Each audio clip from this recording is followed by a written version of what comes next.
pat me on the back. Go ahead. How's it going? Well, we need to measure it. It didn't crash into the vise.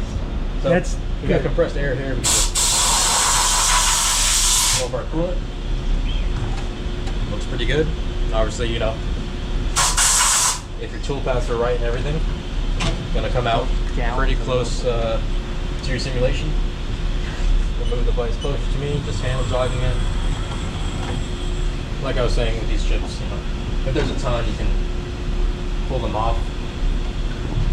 The drill ones aren't too sharp, just be careful with the chips. That also works with drills. So, the part looks good. If we ever needed to make any changes, don't take it out.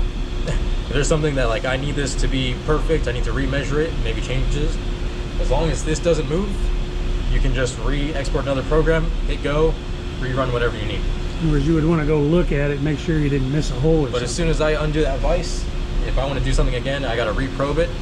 And you could reprobe it pretty close, but it's just never going to be as accurate as doing it the first time. But I think that looks pretty good, so I'm going to go ahead and take it out. If you want to like look at the part outside of the machine, take the vise and everything out, and then put the vise back in. It'll still If you really wanted to, yeah. But yeah, if you were that far over, I would probably still reprobe it out. Wouldn't you just do everything in one Yeah, he's just saying if you had That's something, the best way, but let's say the hole was the wrong size, you had the wrong tool.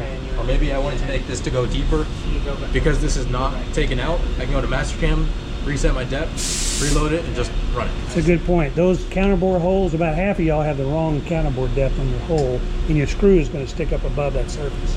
So I highly recommend everybody that makes 19 check that counterbore depth and check your step depth to make sure it's right. Because once you take it out the part, like Ryan said, you're not going to ever get it backwards started.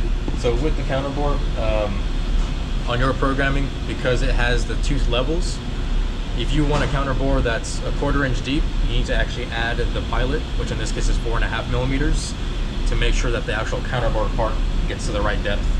So that's one thing that I had to change on the programming.